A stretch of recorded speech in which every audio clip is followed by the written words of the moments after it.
하나님은 오늘도 우리를 사랑하시고 영원한 복 가운데서 우리의 삶을 인도해 가고 계십니다. 하나님의 말씀은 이사야 9장 6절의 말씀입니다. 봉독해 드립니다.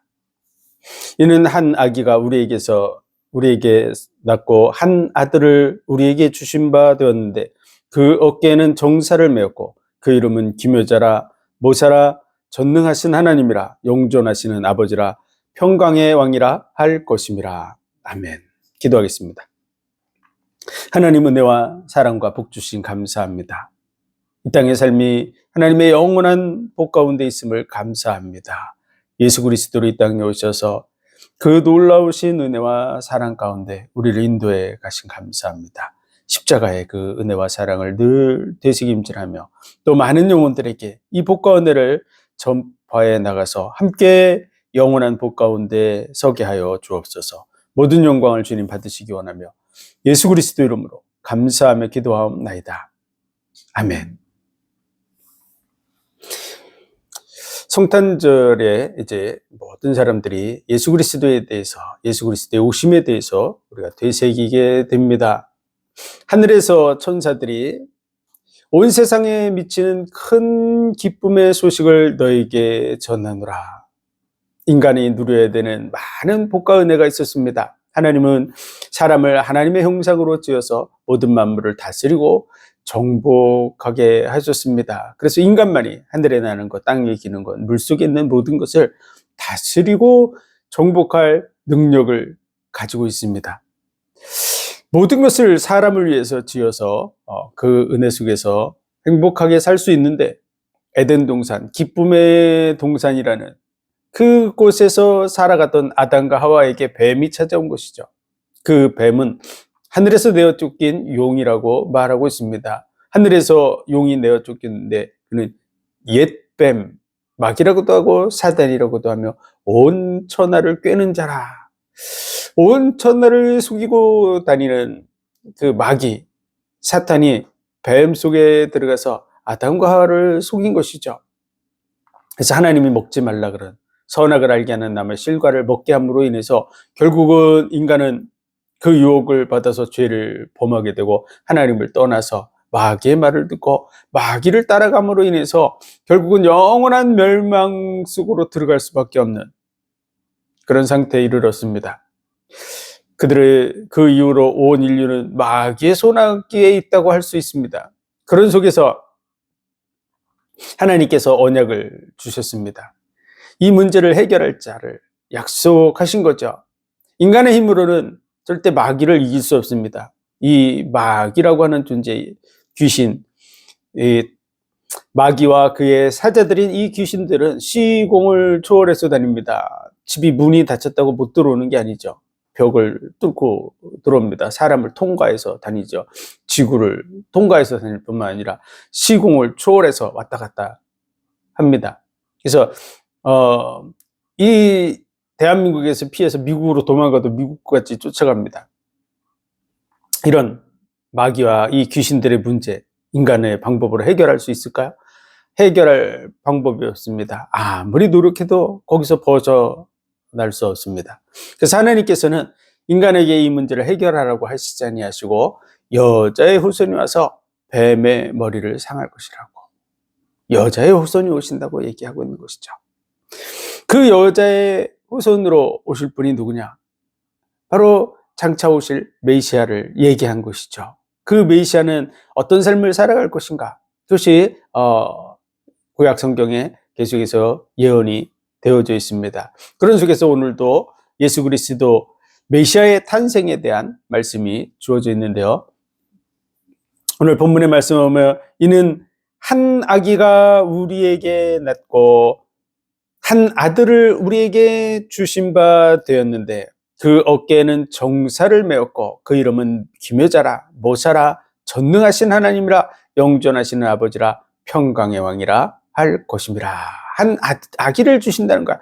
여자의 후손이 오신다 그랬는데 한 아들로 이 땅에 오실 거라고 하는 것이죠. 아브라함과 다윗의 후손으로 이새의 뿌리에서 한 싹이 나서 결실하게 될 거라고, 다윗의 후손으로 이 땅에 오실 것을 말하고 있는 것이죠.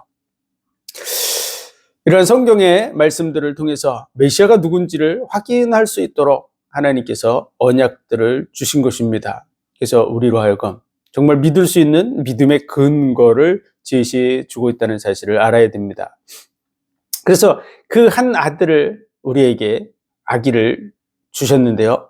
그 아기가 바로 예수 그리스도죠. 그 이름을 예수라라 그랬는데 그 이름 예수라는 뜻은요, 자기 백성을 저희 죄에서 구원할 자라는 구원자의 이름을 가지고 있죠. 이 예수라는 이름의 구약의 표현으로는 여호수아입니다. 모세가 물에서 건짐을 받았다고 하는 그런 이름으로 해서 율법을 가져오는 역할을 하는 사람이었다면, 그 율법을 통해서 이스라엘 백성들을 인도한 인도자 모세. 근데 그는 가나안 땅에 들어가지 못합니다. 약속의 땅을 들어가지 못하고 멀리 산꼭대기에서 바라만 보는 거죠. 그리고 그의 후계자 여호수아가 이스라엘 백성들을 이끌고 약속의 땅으로 들어가게 됩니다. 요단강을 건너서 그 약속의 땅.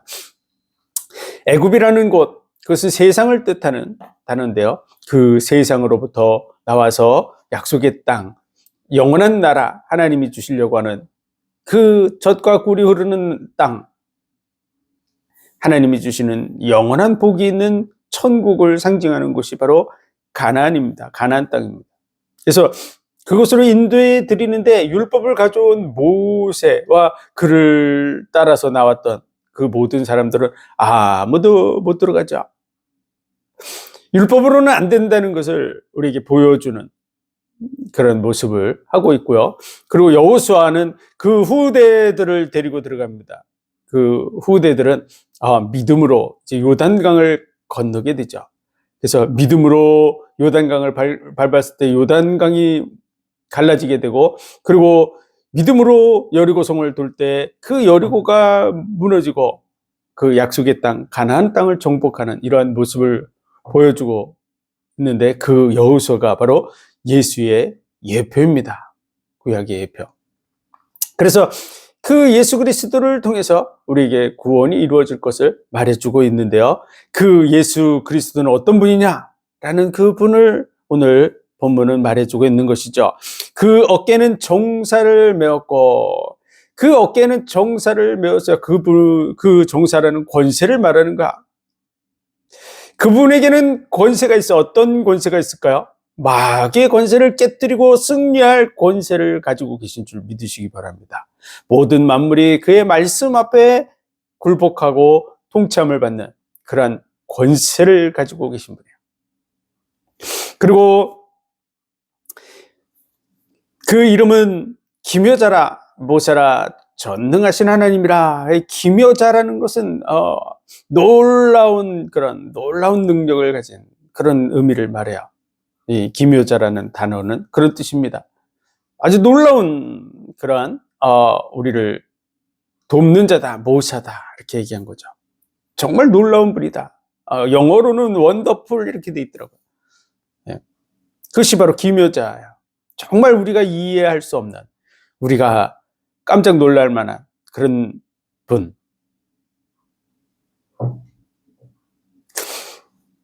예수님이 이 땅에 왔을 때 사람들은 예수님에 대해서 잘 몰랐죠. 그분이 얼마나 놀라운 분인지를 몰랐어요. 전능하신 하나님이라는 사실을 까마득하게 모르고 있었던 것이죠. 그런데 정말 놀라우신 분, 온 천지 만물이 깜짝 놀랄 분이 말씀이 육신이 되어서 이 땅에 오신 줄 믿습니다. 그분이 바로 예수 그리스도예요.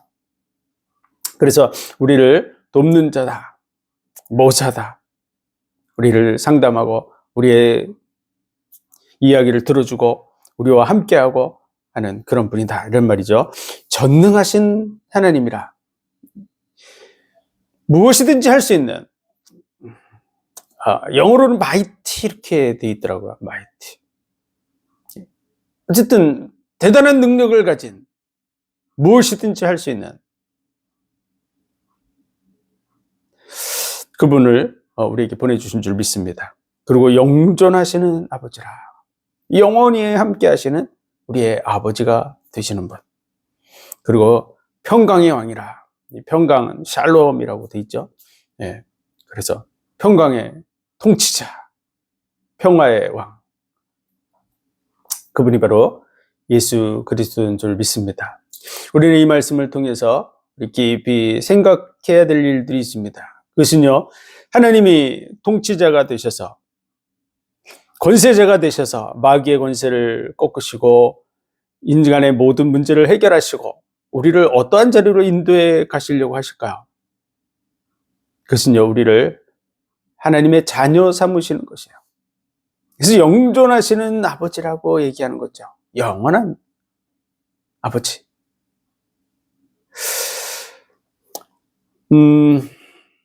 이 단어들을 우리가 늘 읽고 또 많은 분들이 암송하고 있는 그런 구절이지만, 정말 하나님을 영원한 나의 아버지라고 하는 그런 부분에 있어서 우리는 정말 하나님을 얼만큼 아버지라고 느끼고 있을까요? 영원한 아버지시다 이렇게 적어놨는데, 아버지라고 하는 이 구절을 우리가 암송을 하면서도 나는 정말 하나님과의 관계 속에서 정말 하나님을 아버지라고 얼만큼 느끼고 있을까요?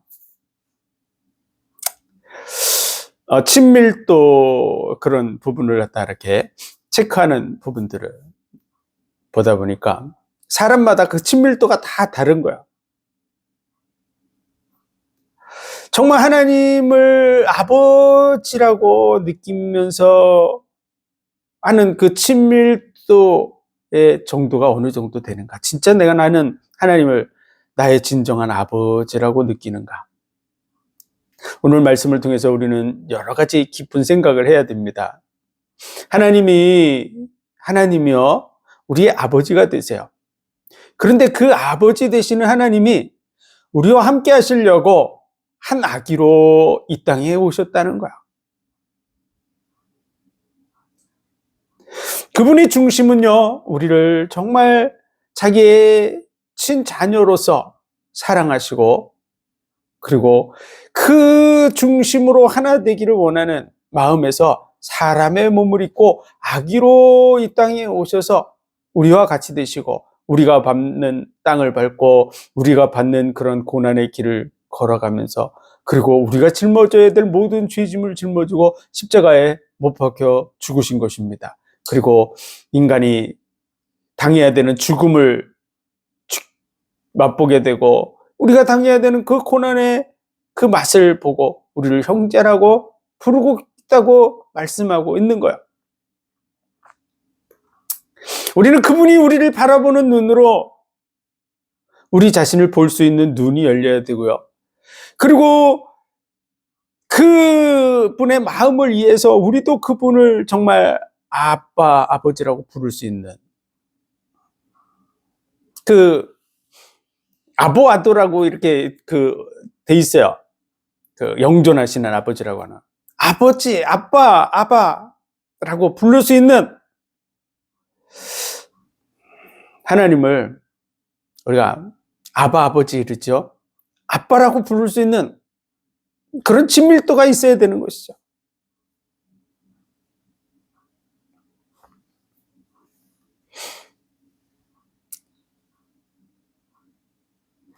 우리들의 모습을 보면 우리는 어떻게 보면요, 우주 속에서 지극히 작은 별, 그 지극히 작은 별 속에 꼭 하나의 그 사과 정도의 크기라 그러면요, 그 사과 정도의 크기를 이렇게 현미경으로 들여다보면 뭔가 열심히 움직이고 활동하고 뭔가 막 건물을 짓고 부수고 하는 이런 존재들이 있는 거죠. 우주 속에서 지구를 보면 지구는 지극히 작은데 그 중에서도 그 지극히 작은 그 별을 이렇게 우리 인간이 현미경으로 들여다보듯이 하나님이 볼 때 그 정도 수준밖에 안 되는 거야. 우리는 대단한 줄로 생각하고 있지만 사실은 우주 속에서 우리는 진짜 현미경으로 들여다볼 만큼 작은 존재야. 그런데 하나님께서 우리를 사랑하시며 그 은혜 속에서 부르고 계신 줄 믿습니다. 하나님이 우리에게도 또 자녀들을 주는데요. 진정한 정상적인 부모의 그 마음이라면 그 뱃속에 작은 생명체로 잉태된 것 자체를 귀하게 보는 거죠. 그 뱃속에서 그것이 잉태돼서 점점 커가는 그러한 부분들을 느끼면서 그 생명체를 품고 소중히 여기는 그 마음처럼 하나님이 지금 우리들을 품고 계시다는 사실을 알아야 됩니다. 우리의 수준이 그 뱃속에 작은 생명체 잉태돼서 이렇게 커가는 그런 수준밖에 안 돼요. 우리는 하나님과 비교할 때 완전하다 뭐 이런 자리에 설 수가 없어요. 정말 놀라운 능력을 가진 하나님이시라고 말하고 있는 거죠. 그 놀라운 능력에 비하면 우리는 지구 자체가 우리에겐 어마어마한 큰 그런 존재잖아요. 하나의 그 작은 모래알 같은 존재가 아니에요. 우리 인간이 번쩍 들 수 있는 수준이 아니에요, 지구를. 하나님이 볼 때는 아무것도 아닌 그런 부분인데, 다시 말해서요, 하나님이 보는 수준에서 우리는 정말 연약하고 부족하고 문제 많고 그런 존재인 거죠. 그럼에도 불구하고 지금 그 안에서 점점 한 생명체로서 하나님과 교제할 수 있는 자녀의 복을 누릴 자로 성장해 가고 있는 것을 하나님 기뻐하고 계시다는 사실을 우리는 알아야 됩니다. 그래서 우리는 하나님을 느낄 때 하나님의 그 마음을 우리가 느껴야 돼요. 정말 하나님을 아바 아버지라고 부를 수 있는 그런 관계로 깊이 들어가야 될 줄로 믿습니다. 그래서 오늘도 그 말씀을 하고 있는 한 아기를 우리에게 주신 바 되었는데, 그 아기는 정사를 맨 분이고, 그리고 영존하시는 아버지고, 그리고 평강의 왕이라고, 전능하신 하나님이라고, 그 하나님이 우리에게 와서 우리와 함께 하시고 우리를 소중히 우리를 여기고 계시다는 사실을 알아야 됩니다. 한 생명체가 잉태돼서 자라는 것처럼 우리가 정말 하나님의 사람으로 성장돼 가는 것을 하나님 기뻐하신다는 사실을 알아야 됩니다. 부모가 그 뱃속에 잉태된 아기를 소중히 느껴가면서 키워가는 것과 마찬가지로 우리를 그렇게 바라보고 있다는 사실을 알아야 됩니다. 그걸 저와 여러분이 정말 느껴야만 하나님과의 친밀 속에서 제대로 커가는 거야. 그래서 제가 이제 그동안 쭉 구약의 말씀, 올해도 이렇게 성경을 읽는 속에서 구약의 말씀을 쭉 읽다 보니까 참 마음 아픈 것도 많고요. 또 한편으로는 너무 안타까운 부분들도 많을 뿐만 아니라 이 율법 아래서 당하고 있는 이스라엘의 고통들을 보면서 많은 그러한 곤고함을 느끼게 됩니다. 구약의 말씀을 보다 보면 그런 속으로 들어가요. 율법의 기준에 미치지 못해서 하나님의 그 공의의 기준에 미치지 못해서 결국은 다 흩어져 가고 망해가고 그 참담한 속에서 하나님 앞에 부르짖고 기도하는 모습, 이런 부분을 통해서 정말 많은 그 마음의 어려움들을 느끼게 됩니다. 그것이 바로 구약의 말씀이요, 의 앞에 우리의 모습, 하나님의 절대 기준 아래 우리의 모습은 어떤 수준이냐 그러면 전혀 수준이 안 되죠. 대제사장 여호수아가 하나님의 앞에 섰는데요, 마귀가 그를 참소하는 거야. 그때 하나님께서 그랬잖아요. 저는 불에 그을린 부직갱이가 아니냐고. 우리가 옛날에는 이 부직갱이를 알아요. 부직갱이가 뭐죠? 부지깽이를 모르는 사람도 많을 거예요, 요즘 시대는. 왜냐하면 옛날에는 다 불을, 아궁이에다 나무를 떼서 불을 피워서 방을 따뜻하게 하고 밥도 짓고 뭐 국도 끓이고 하는 일들을 하다 보니까 부지깽이가 있어야 돼요. 부지깽이를 가지고서 나무를, 이 불꽃을 이렇게 만져줘야만 불이 잘 타기도 하고, 또 나무떼기가 다 안 들어가고 그럼 밀어넣기도 하고, 뭐 이런 일들을 하는 게 부지깽이에요. 불 속에 집어넣어서 왔다 갔다 하는. 그러다 보니까 이 부지깽이는 시커멓게 다 끄슬려 있고 그 속에 재와 그 검댕들이 다 묻어서 정말 깨끗하지 않죠. 하나님께서 그렇게 표현하는 거야. 그게 바로 우리라 그 말이야.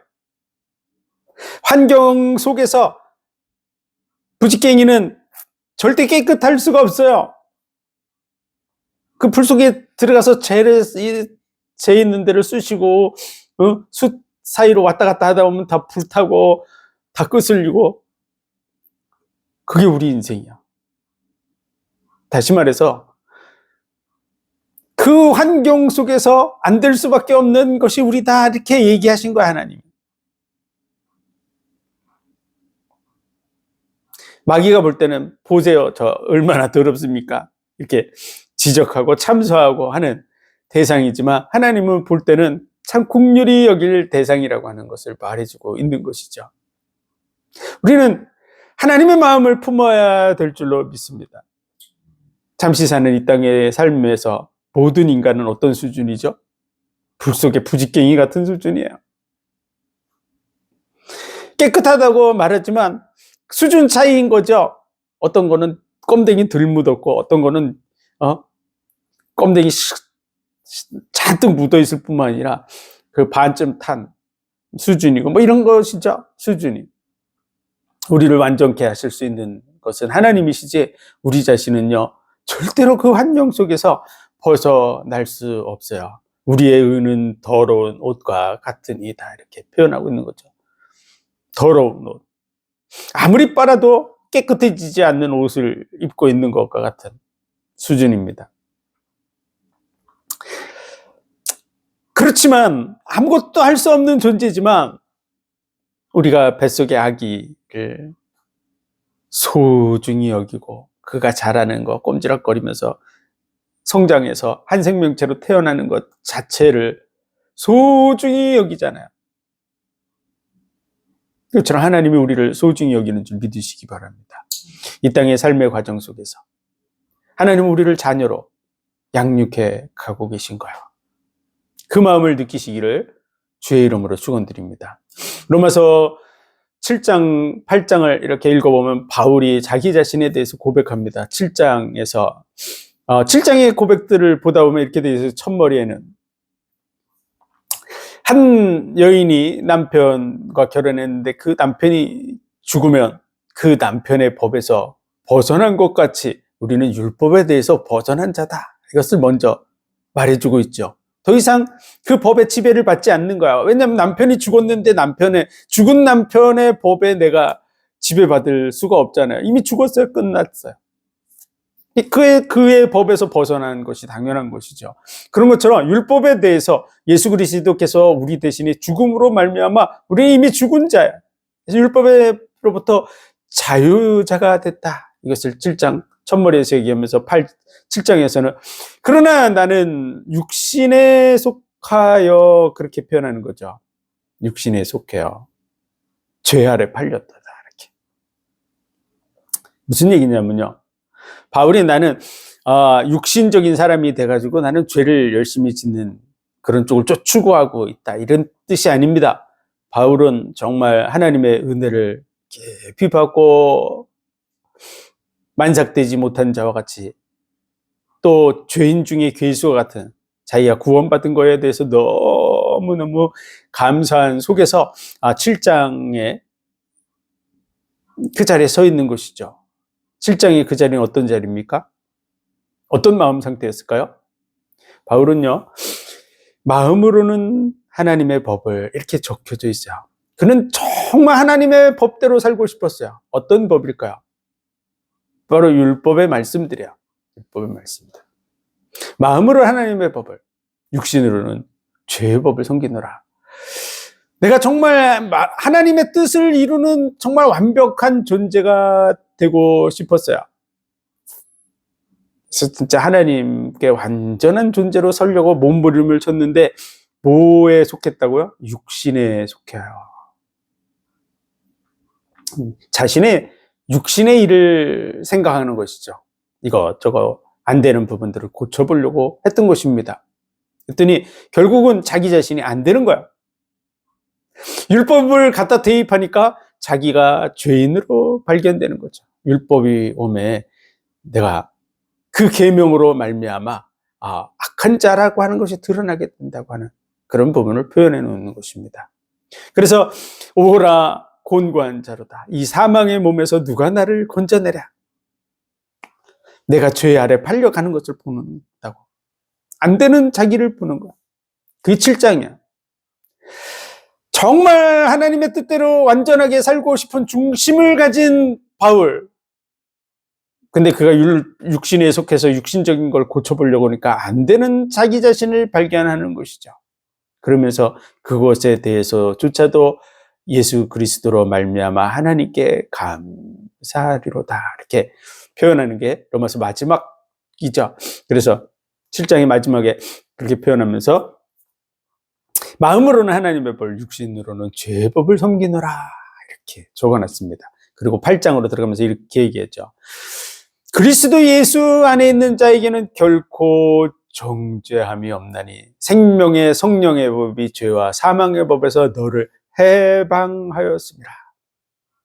육신으로 말미암아 할 수 없는 그것을 하나님은 하시나니 자기 아들을 육신의 모양으로 보내어서 우리 죄를 정하게 하셨다고. 대신 정죄를 받게 하셔서 율법의 요구를 이루셨다고. 그렇기 때문에 감사하다는 거야. 그리스도 안에서. 우리가 할 수 없는 것을 하나님께서 해결해 주셨기 때문에 그리스도 예수 안에 있는 자는 결코 정죄함이 없다고. 예수님이 대신 짊어졌기 때문에. 그러면서 육신에 속한 자는 육의 일을 생각하는데 그 육의 일은 하나님을 기쁘게 할 수도 없고 그 의를 이룰 수도 없다고 말합니다. 우리가 아무리 노력해도 완전해지지 않는다라는 얘기를 해주는 것이죠. 우리는 육신에 속한 일을 생각하는 그런 자리로 가지 말고 영의 일을 생각하는 자가 되라고. 하나님의 영, 그리스도의 영, 성령이 너희 안에 거하시면 너희는 더 이상 육신에 있지 않고 영에 있다고. 이미 영에 속한 자라고 말해주는 거야. 그래서 영의 일을 생각하라는 거야. 영의 일. 그 영의 일이 뭘까요? 그 영의 일은 로마서 8장 18절 이하의 말씀입니다. 그 영의 일은 바로 하나님의 아들들이 되는 것이야. 많은 사람들이 영의 일 그러면 무슨 생각을 했죠? 방언을 말하고 귀신을 쫓아내고 병든 자를 치료하고 아니면은 교회에서 봉사 활동을 하고 그런 것이 영의 일이라고 생각할 수 있는데요. 바울이 말하는 영의 일, 로마서 8장을 통해서 말하는 그 영의 일은 바로 하나님의 아들들이 되는 것입니다. 오늘 말씀 영존하시는 아버지라고. 그분은 아버지가 되시려고 오셨다고 하는 거야. 다시 말해서 우리가 진정한 자녀가 되어야 그분이 아버지가 되는 줄 믿습니다. 그분이 아버지로 오셨지만 그분을 받아들이지 않는 자들에게 있어서 하나님은 아버지가 아니에요. 더더구나 하나님을 아버지라고 그 성경 구절을 암송하면서도 마음 중심이 자녀가 아닌 사람이 많은 거야. 그 친밀도가 5%, 3%, 2%, 100% 속에서 하나님을 진짜 아버지라고 느끼는 그 프로테이지가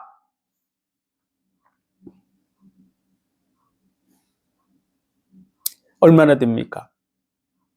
정말 아버지라고 느끼고 있습니까? 그분과의 그 친밀도가 어느 정도 됩니까?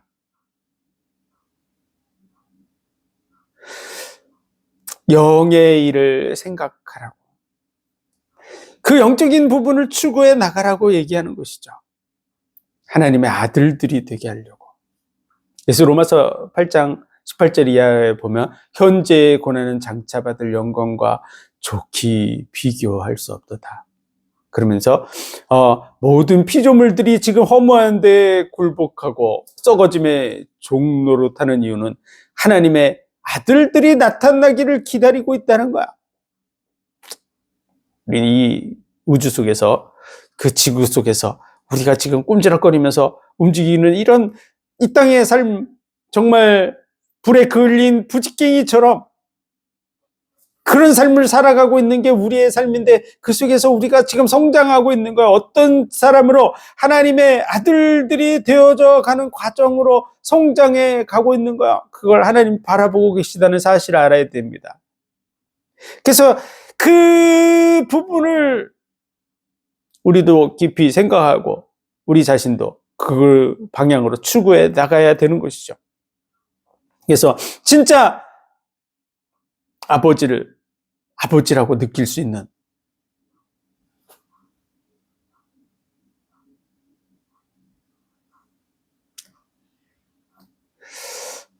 이 은혜가 저와 여러분에게 있으시길 바랍니다.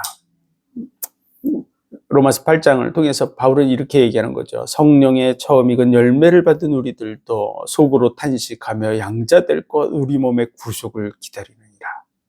우리가 완전케 되는 것은요, 이 땅의 삶에서는 절대 완전하게 안 됩니다. 우린 불에 그을린 부직갱이요. 이렇게 끄집어내면은 멀쩡해 보이지만 불 속에 다시 집어넣으면 어떻게 됩니까? 다시 불이 붙어가지고 활활 타는 거야. 그리고 시커멓게 껌댕이 묻어서 나오죠. 또 물에 푹 끄었다가 또 다시 집어넣으면 또 불타는 거야. 그게 우리 인생이에요. 그 일을 통해서 우리를 자녀로 만들어 가고 계신 거야. 그 피조물들이 썩어짐의 종로로 타는 것, 허무한 데 굴복하는 것은 자기의 뜻이 아니라 굴복해 하시는 이로 말미암음이라고. 모든 피조물들이 우리와 함께 연약함의 그 고통을 겪어나가고 있다는 사실을 믿으시기 바랍니다. 하나님은 우리에게 완전한 걸 주려고 하는데요, 그 완전한 것을, 완전하고 영원한 것을 완전하고 영원하게 누리기 위해서는 하나님의 그 선하심을 맛보아 알아야 돼요. 어떤 것이 선한 것이고 어떤 것이 악한 것이고 어떤 것이 좋은 것이고 어떤 것이 나쁜 것인지를 경험해 보지 않으면 진짜 좋은 것을 받았을 때 진짜 좋은 줄 모르는 거야. 완전한 것을 딱 받았을 때, 이야, 이렇게 완전한 게 있구나, 이렇게 할 수 있는 것은요, 진짜 많은 것들을 경험해 본 사람만이 할 수 있는 거야. 보면 우리가 그 공장에서 기계를 돌리면서도 제품을 만들어 오면 제품의 그 질이 천차만별이라는 거를 계속해서 다뤄본 사람은 알아요. 그걸 계속 다뤄본 사람은, 야, 진짜 완전한 건 없지만 거의 완벽하게 딱 뽑아준 그런 제품들을 봤을 때, 야, 이건 진짜 거의 완전하다, 이렇게 얘기하고 그렇게 보죠. 근데 일반인들은 봤을 때 그게 뭐 얼만큼 차이인지 몰라요. 수도 없는 것들을 경험해 본 사람들은, 이게 진짜 잘 됐어, 이건 거의 완전해, 이렇게 할 수 있는 표현을 할 수 있는.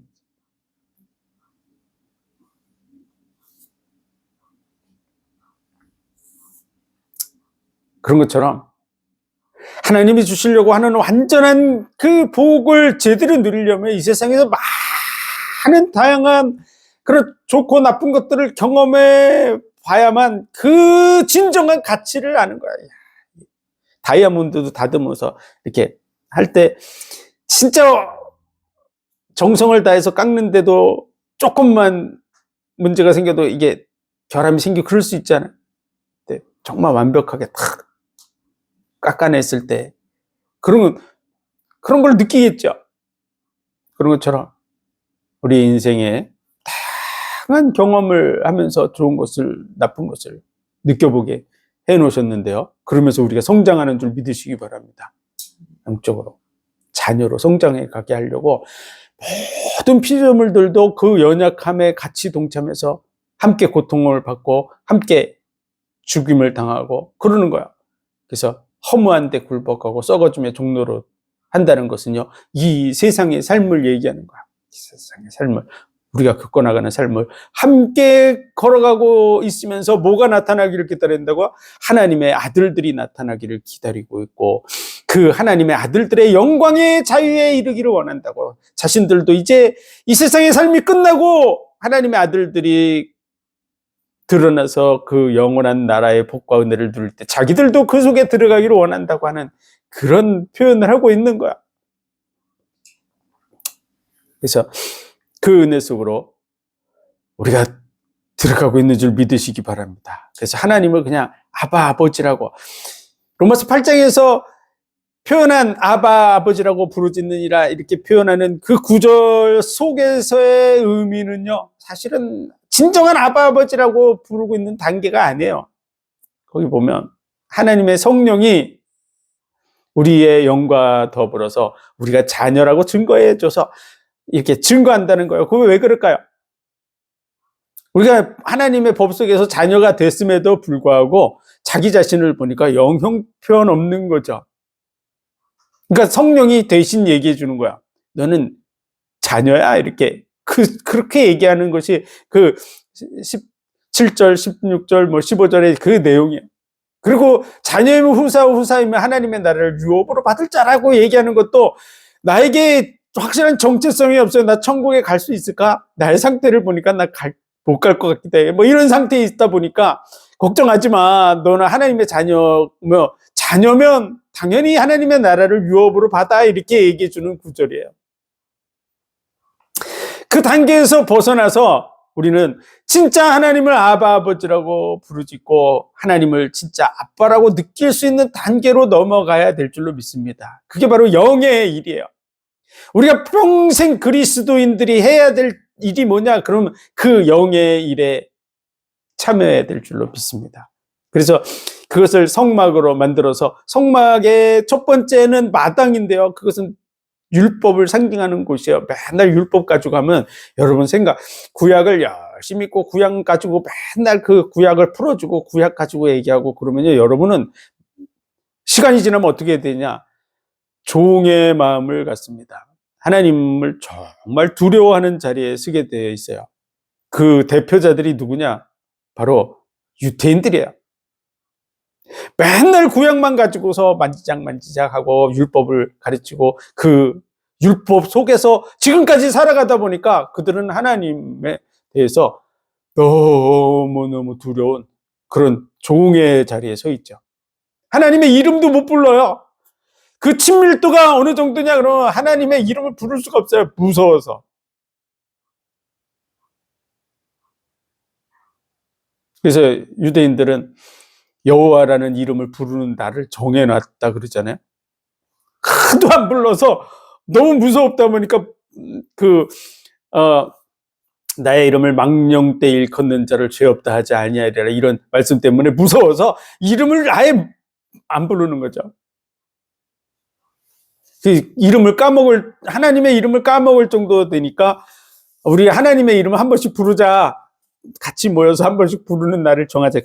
그래서 그런 날도 제정한, 여러분 그 자리에 가면 안 됩니다. 마당만 밟는 자들 되면 안 됩니다. 성소로 들어가야 될 줄로 믿습니다.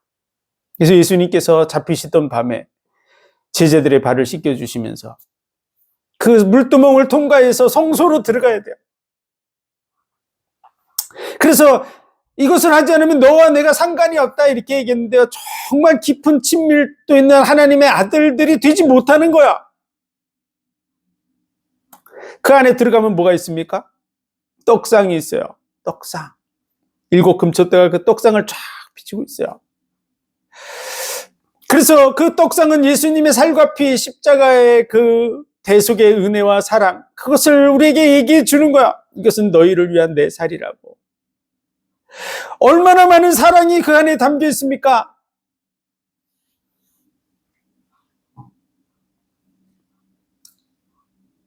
그 사랑을 느끼기를 원하시는 거야. 우리를 신부라고 얘기하잖아요. 자녀, 신부 이렇게 얘기하죠. 아담에게 하나님이 독초하는 것이 좋지 못하다고 하시고 그 갈빗대를 취해서 하와를 짓습니다. 그랬더니 그 하와를 가리켜서 아담이 이렇게 얘기하죠. 이는 내 살 중에 살이요 내 뼈 중에 뼈라고. 이는 내 살 중에 살이요 내 뼈 중에 뼈라고. 나와 하나라고 이렇게 얘기하는 뜻이잖아요. 그런 것처럼 자녀는 어떤 존재입니까? 내 살이고 내 피고 내 뼈예요. 그렇게 육신적으로 우리가 그렇게 만들어지게 만들어놨잖아요. 왜 그렇게 하셨을까요? 하나님이 우리를 바라보시면서 내 살, 내 피라고 내 뼈라고 이렇게 보고 계신 거야. 그러면서 그 살, 이것은 내 살이라고 그러면서 주시고, 그리고 이것은 내 피라고. 내 살은 참된 양식이요 내 피는 참된 음료라고. 내 살을 먹고 내 피를 마시는 자는 영생하리라고. 그 일을 계속해서 나가야 되는 자리가 어디냐? 바로 성소예요. 성소. 이게 마땅은 육에 속한 사람들이 밟고 다니는 곳이라면 맨날 육신적인 생각을 하고 육신적인 거 고치려고 육신적인 거 지적하고 육신적으로 판단하고 이런 자리가 바로 마땅이라면 이제 그 물두멍에서 수족을 씻고 은혜 안으로 들어가는 거죠. 그래서 그 안에서는 예수님의 살과 피를 가지고 늘 생각하는 거야. 예수님의 살과 피. 그 십자가의 은혜와 사랑을 계속 되새김질하고 성령의 조명 속에서 그것을 보고 햇빛이 거기서는 안 비쳐요. 성령의 일곱 금초대의 불빛이 떡상을 쫙 비치고 있는 거야. 그래서 그 은혜와 사랑을 계속 되새김질하고 되새김질하며 그 은혜와 사랑이 우리 속에 충만하게 넘치게 되고 그 충만한 은혜를 나누게 돼 있어요. 내 속에 그것이 가득하니까 입만 열면 그게 나오게 돼 있어요. 그 얘기를 하게 돼 있어요. 그것이 하나님께 돌려지는 찬송인 줄 믿으시기 바랍니다. 우리가 사람들에게 나가서 예수 그리스도의 살과 피, 그 은혜와 사랑, 십자가의 은혜, 그 사랑, 죽음보다 강한 사랑, 많은 물이 끓을 수 없는 사랑, 온 가선을 다 주고도 멸시를 받을 사랑, 그 사랑을 얘기하고 전파하고 그것이 바로 하나님을 영화롭게 하는 찬송인 줄 믿으시기 바랍니다. 그것이 바로 향단을 통해서 하나님께 올라가는 거야. 하나님의 그 사랑에 내가 화답하는 것이 그게 기도예요. 그 향단이요. 그 향은 아무거나 막 내가 피우고 싶은 거 막 피우는 것이 향이 아니에요. 지금 우리가 하는 기도라고 해서 응답받았다 그러고 하는 많은 부분들이 보면 다 자기가 원하는 걸 하고 있는 거죠. 근데 그런 걸 피우지 못하게 해놨어요. 하나님이 원하는 것을 피우게 해놨어요. 그게 딱 정해져 있어요.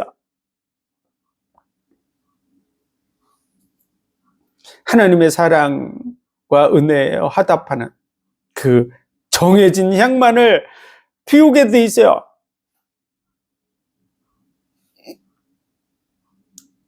영존하시는 아버지라고. 그분은 아버지가 되시려고 오셨어요. 우리와 함께 하시려고. 그 마음을 보여주시려고.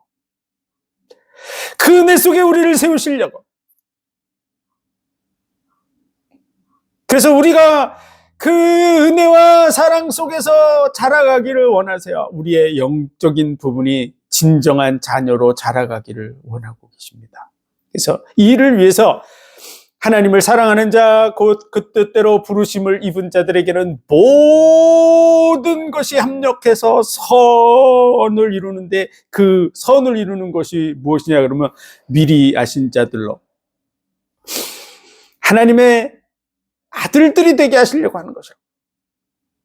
그래서 그 맏아들의 형상을 본받게 하려는 거래요. 그 맏아들은 바로 예수 그리스도인데요. 진정한 아들의 모습을 보여주는 이 맏아들이라는 표현이 되는데, 그게 사실은 먼저 된 자, 이런 의미를 가지고 있어요. 모델적인 모습을 보여주고 있는 거예요.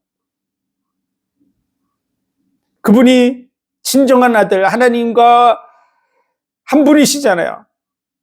하나님을 100% 아는 분, 하나님 자신이시죠. 그런 것처럼 우리로 하여금 하나님을 정말 깊이 느껴서 그 마음을 깊이 이해해서 그분을 아버지라고 육신으로 우리가 부모가 자녀를 낳을 때 잉태하고 그 뱃속에서 그 태아가 자라고 그리고 출산의 고통을 통해서 자녀를 낳아서 품에 안는 것, 그게 육신의 자녀죠. 그런 것처럼 하나님께서 우리를 지금까지 품고 오시고 그리고 우리를 위해서 해산의 고통과 같은 거듭남, 다시 태어남을 위한 고통을 겪으셨는데요. 그 고통이 바로 십자가의 고통이에요. 십자가의 고통을 통해서 우리가 다시 태어난 줄 믿으시기 바랍니다. 그래서 너희가 거듭나지 않으면 하나님 나라를 볼 수도 없고 들어갈 수도 없는데 너희가 거듭나기 위해서는 인자가 높이 들려야 하리라. 인자가 높이 들려야 하리라. 십자가에 못 박혀 죽어야만 너희가 다시 태어난다. 우리를 두 번 영적으로 태어나게 하기 위해서 그분이 해산의 고통을 이루신 줄 믿으시기 바랍니다. 그래서 정말 나를 낳으셨구나라고 느끼고 그분을 받아들일 수 있는 중심이 되어야만 오늘 영존하시는 아버지라고 하는 그 부분의 의미를 여러분이 누리는 거야. 그 자리에 서게 되는 거야. 하나님과의 마음의 소통 속에서 정말 하나님을 아버지라고 정말 느끼고 부르는 그런 자리로 나아가시길 바랍니다. 이 세상에서 저와 여러분이 아무리 판단해도요, 우리는 절대 완전함에 못 살아요. 우리를 완전케 하실 분은 오직 하나님밖에 없어요. 현재의 삶 속에서 우리는 많은 경험들을 통해서 나아가면서 그 속에서 하나님을 더욱 깊이 느끼고 누리고 그 십자가의 사랑을 되새김질하고 그런 은혜 속으로 들어가야 될 줄로 믿습니다. 그래서 정말 오늘 말씀같이 이는 한 아기가 우리에게 낳고 한 아들을 우리에게 주신 바 되었는데 그 어깨는 정사를 메었고 그 이름은 기묘자라 모자라 전능하신 하나님이라 영존하시는 아버지라 평강의 왕이라 할 것임이라 하는 이 말씀 속에서 정말 우리에게 있어서 아버지가 되기를 원하시는 그분의 중심을 제대로 느끼는 그러한 성탄절이 되시길 바라고요. 그분과 더 깊은 교제 속으로 들어가는 정말 영의 생활을 행해 나가는 저와 여러분의 일생의 삶이 되시기를 주의 이름으로 축원드립니다. 기도드리겠습니다. 하나님 은혜와 사랑 복 주신 감사합니다.